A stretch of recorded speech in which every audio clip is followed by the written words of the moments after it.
আমি সামিরারে আর ডনেরে ফাইলে এজাহারভুক্ত আসামি কি করে বাইরে থাকে? সালমান শাহ ঘটনার বিষয়টি কোর্ট থেকে ফের তদন্তের নির্দেশ দিতে ঘরবাড়ি ছেড়ে উধাও হয়েছেন ডন এবং সামিরা। গত সপ্তাহে হাইকোর্টের বারান্দায় সামিরার বৃদ্ধ স্বামী ইশতিয়াক আহমেদকে ঘোরাঘুরি করতে দেখা গেলেও এখন তারও কোনো হদিস নেই।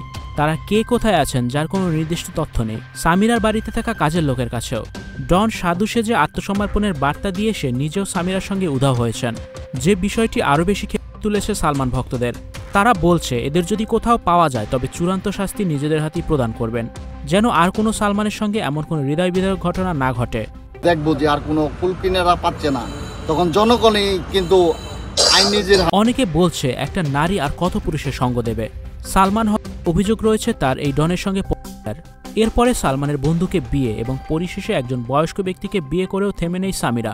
তার চলাফেরার ধরনই বলে দেয় যে সে কতটা এমনকি সর্বোপরি সেই বৃদ্ধ লোকটারও কষ্টের কারণ হতে যাচ্ছেন কিনা সামিরা, সেই প্রশ্নটাও তোলে অনেকে।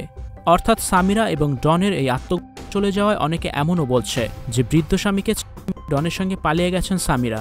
অন্যদিকে সময়ের সঙ্গে চাপের মুখে পড়ছেন সালমান দায়িত্বে থাকা পুলিশ কর্মকর্তারা, কেননা এতগুলি দিন পেরিয়ে গেলেও এখন পর্যন্ত কোনো আসামিকে তারা গ্রেপ্তার করতে পারেনি।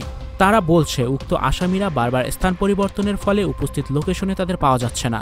তবে তারা আশা ব্যক্ত করেছেন খুব শীঘ্রই আসামিদের গ্রেপ্তার করতে সক্ষম হবেন।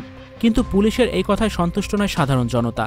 তারা বলছে ডন সামিরাকে কোথাও পাওয়া গেলে আইনের অপেক্ষায় আর বসে থাকবেন না তারা।